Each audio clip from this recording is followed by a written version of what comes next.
ఉచిత ఆర్టీసీపై కేటీఆర్ వార్నింగ్ ఇచ్చారు. త్వరలోనే తెలంగాణలో ఆర్టీసీ ఛార్జీలు పెరగబోతున్నాయంటూ కూడా కేటీఆర్ హెచ్చరిక జారీ చేశారు. కర్ణాటకలో 15 నుంచి 20% ఆర్టీసీ ఛార్జీలు పెంచేందుకు ప్రభుత్వం కసరత్తు చేస్తోందని పత్రికల్లో వచ్చిన వార్తను ఆయన ట్యాగ్ చేశారు. కర్ణాటకలో ఉచిత ప్రయాణం వల్ల ఏటా 295 కోట్ల భారం పడుతుందంటూ కూడా ఆయన ఈ యొక్క వార్తలకు సంబంధించి ఉద్దేశం కనిపించింది. ఇక తగ్గించుకోవడానికి ఆర్థిక భారాన్ని తగ్గించుకోవడానికి రేట్లు పెంపునకు కర్ణాటక రాష్ట్ర ప్రభుత్వం పిలిపించినట్టు కేటీఆర్ ట్వీట్ చేశారు. కర్ణాటక అలాగే తెలంగాణలోనూ ఈ సిచ్యువేషన్ త్వరలో రాబోతున్నట్టుగా కేటీఆర్ అందులో పేర్కొనడం జరిగింది. ఫ్రీ అనగానే మోసపోవద్దు. కేటీఆర్ ఫ్రీ వెనుక కుట్రను గ్రహించాలంటున్నారు కేటీఆర్. కర్ణాటక ఆర్టీసీకి ఏడాదికి 4,809 కోట్ల రూపాయలు రికార్డు స్థాయి ఆదాయం వచ్చేదన్నారు. ఇక మహిళలకు ఉచిత ప్రయాణంతో గత 5 ఏళ్లు పోలిస్తే భారీగా పెరిగింది ఆదాయం. ఫ్రీ స్కీమ్తో వచ్చే ఆదాయం కంటే టికెట్ కొంటున్న వాళ్ళ వచ్చే ఆదాయమే ఎక్కువగా అంటున్నారు.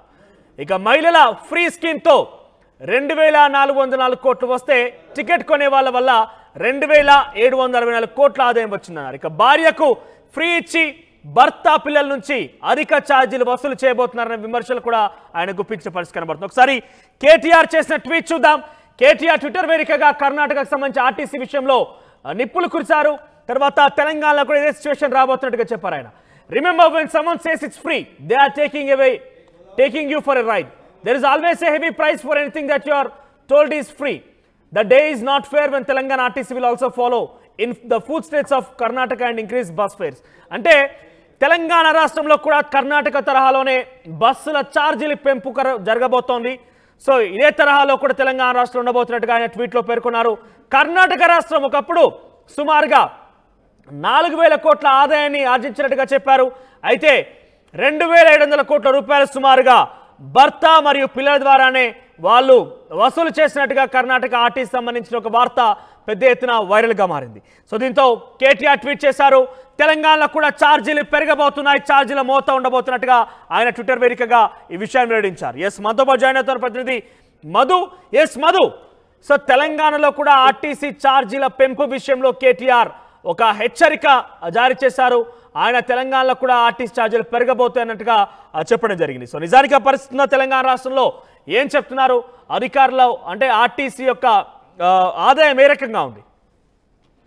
ఎగ్జాక్ట్లీ మహిళలకు ఫ్రీ బస్సు స్కీమ్ పైన కేటీఆర్ ఒక సంచలన ట్వీట్ చేశారు. ఎక్స్లో తెలంగాణలో కాంగ్రెస్ అధికారంలోకి వచ్చిన తర్వాత కాంగ్రెస్ ప్రభుత్వం మొదటగా అమలు చేసినటువంటి స్కీమ్ మహిళలకు ఉచిత రవాణా బస్సు పథకాన్ని రాష్ట్ర వ్యాప్తంగా కూడా. సో ఆధార్ కార్డు చూస్తే చాలు ఎక్కడి నుంచి ఎక్కడికైనా వాళ్ళు ఉచితంగా రవాణా చేయొచ్చు.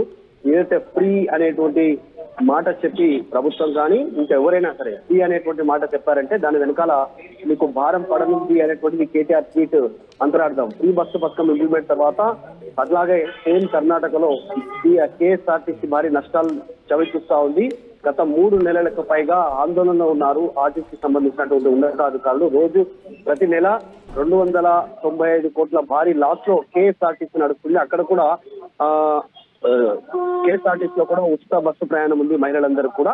సో అదే విధంగా తెలంగాణలో కూడా ఇంప్లిమెంట్ చేస్తా ఉన్నటువంటి పరిస్థితి. త్వరలోనే అక్కడ కర్ణాటకలో బస్సు ఛార్జీలు పెంచడానికి నిర్ణయం తీసుకుంది. అక్కడ కేఎస్ఆర్టీసీ దీనికి సంబంధించినటువంటి ఒక నివేదికను రాష్ట్ర ముఖ్యమంత్రి దగ్గరికి పంపింది. సిద్ధరామయ్య అక్కడ ముఖ్యమంత్రి కర్ణాటక, ఆయన టేబుల్ పైన ఉంది ఈ ఫైలు.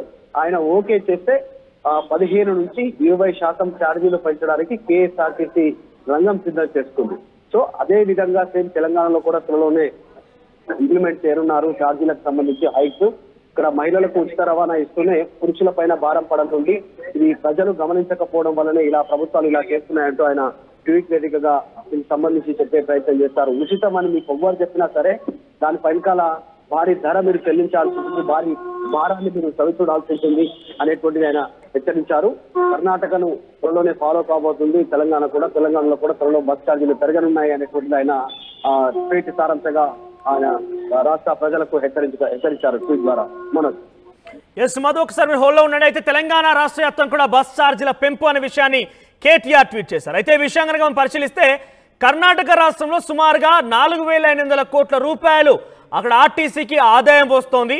అయితే దీంట్లో వచ్చేటువంటి ఆదాయంలో మహిళల నుంచి కేవలం ఉచిత ప్రయాణాల ద్వారా ప్రభుత్వం ఆర్టీసీకి చెల్లించేటువంటి ఆ విషయం కనుక పరిగణలోకి తీసుకుంటే కనుక అది కేవలం 2,400 కోట్లు మాత్రమే.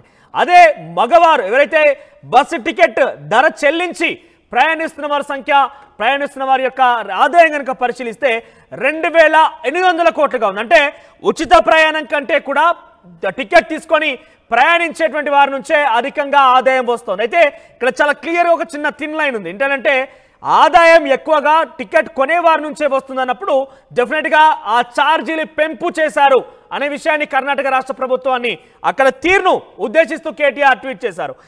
ఎస్ మధు లైన్లో ఉన్నారా? సో ఇదే స్థాయిలో మహిళల నుంచి ఫ్రీగా ప్రయాణించేటువంటి మహిళల నుంచి ఎంత ఆదాయం వస్తుంది ఆర్టీసీకి, అదే టికెట్ కొని ప్రయాణించే వారి నుంచి ఎంత ఆదాయం వస్తుంది? తెలంగాణ రాష్ట్రం సంబంధించి ఏమైనా లెక్కలు ఉన్నాయా మన దగ్గర? ఎగ్జాక్ట్లీ, దీనికి సంబంధించి ఆర్టీసీ అధికారులు రెస్పాండ్ కావాలి. ఎందుకంటే ఇక్కడ ఉచిత బస్సు ప్రయాణం తర్వాత తెలంగాణలో ప్రజా రవాణా కోసం ఆర్టీసీ బస్సులలో ఎక్కువగా మహిళలు ప్రయాణిస్తున్నారు, పెద్ద ఎత్తున అనేటువంటిది రాష్ట్ర మంత్రులు పలు సందర్భాల్లో చెప్పినటువంటి పరిస్థితి రవాణా శాఖ మంత్రి పొన్నం ప్రభాకర్ పలు సందర్భాల్లో మెన్షన్ చేశారు.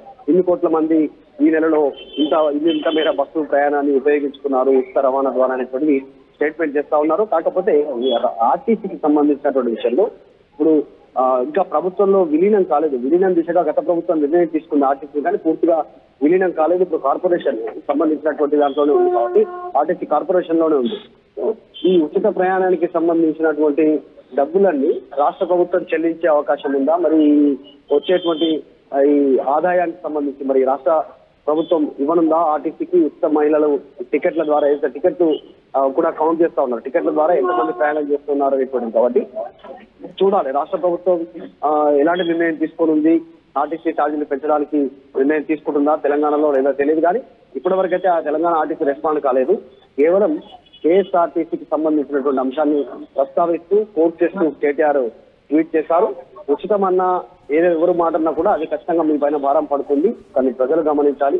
త్వరలోనే కర్ణాటక దారిలో తెలంగాణ కూడా ప్రయాణిస్తుంది అంటూ ఆయన ట్వీట్ చేస్తారు. చూడాలి మరి ఏమవుతుంది. ఇంతవరకు ఆ రవాణా శాఖ మంత్రి పొన్నం కానీ ఆర్టీసీ శాఖకు సంబంధించిన అధికారులు దీనిపైన రెస్పాండ్ అయ్యే అవకాశం ఉంది కొద్దిసేపట్లో.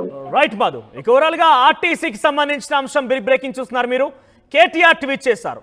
సో త్వరలో తెలంగాణ రాష్ట్రంలో కూడా కర్ణాటక తరహాలోనే ఆ బస్ టికెట్ ఛార్జీలు పెరిగే అవకాశం ఉన్నట్టుగా ఆయన ఉద్దేశిస్తూ ఆయన ట్వీట్ చేశారు. సో ఎక్కడైతే ఫ్రీ అనే అంశం ఉంటుందో అక్కడ డెఫినెట్గా మిమ్మల్ని మోసం చేసేటువంటి ఒక అంశమే ఉంటుందన్నట్టుగా ఆయన ట్వీట్ చేశారు. ఇక్కడ మీరు చూస్తే కనుక కర్ణాటక రాష్ట్రంలో ఆర్టీసీ ఈ ప్రభుత్వంలో అంటే ప్రస్తుతం కర్ణాటక రాష్ట్రంలో కాంగ్రెస్ పార్టీ ప్రభుత్వం అధికారంలో ఉంది. అయితే అక్కడ కర్ణాటక రాష్ట్రంలో సుమారుగా 4,800 కోట్ల రూపాయలు ఆర్టీసీకి ఆదాయం వస్తున్నట్టుగా చెప్తే కనుక దాని నుంచి 2,400 కోట్లు మహిళల నుంచి వారు టికెట్ ఉచిత ప్రయాణం కింద వస్తున్నట్టు చెప్తున్నారు. మరోవైపు మగవారి నుంచి అంటే టికెట్ కొని ప్రయాణించే వారి నుంచి సుమారుగా 2,500 కోట్లు, అంటే ఉచితంగా ప్రయాణించే వారి కంటే కూడా టికెట్ కొనేవారి నుంచి ఆదాయం ఎక్కువగా వస్తున్న నేపథ్యంలో ఇక్కడ పూర్తిగా బస్ ఛార్జీల పెంపే కారణం అన్నట్టుగా కేటీఆర్ ఉద్దేశిస్తూ మాట్లాడడం జరిగింది. ఆ తరహాలోనే పలు వార్తా కథనాలు కూడా వెలువడ్డాయి. ఆ వార్తా కథనాలను జోడిస్తూ ఆయన ట్వీట్ చేశారు. అయితే ఇక్కడ బస్సు ప్రయాణాలు, ఉచిత బస్సు ప్రయాణంగానే మనకు గుర్తుకొచ్చేది లేడీస్ యొక్క ప్రయాణాలు చూస్తూ ఉంటాం. సో తరచుగా గొడవలు జరుగుతూ ఉన్నాయి. ఆటో డ్రైవర్స్ ఇబ్బంది పడ్డారు, ఆటో ఓనర్స్ ఇబ్బంది పడ్డట్టుగా ఒక వార్తలు చూసాం. అయితే ఈ బస్సు ప్రయాణాన్ని ఏ స్థాయిలో మహిళలు అయితే స్వాగతిస్తున్నారో అదే స్థాయిలో వ్యతిరేకిస్తున్నారు కూడా. తెలంగాణ రాష్ట్ర ప్రభుత్వం బస్సు ప్రయాణాలు ప్రవేశపెట్టి సుమారుగా 8 నుంచి 9 నెలలు కావస్తోంది. ఈ ఉచిత బస్సు ప్రయాణం ముఖ్యంగా మహిళలకు ఉచిత ప్రయాణం అనేది చాలా వరకు సెన్సేషన్ గా మారింది. సో మీ అభిప్రాయం ఏంటి? మహిళలకు ఉచిత బస్సు ప్రయాణం మీద మీరేమనుకుంటున్నారు? మహిళల ఉచిత బస్సు ప్రయాణం మీకు అనుకున్నట్టుగానే సౌకర్యంగానే ఉందా, లేదంటే ఇబ్బందులు పడుతున్నారా? ఈ పథకం మీద మీ అభిప్రాయం ఏంటి? కామెంట్ రూపంలో తెలియజేసే ప్రయత్నం చేయండి.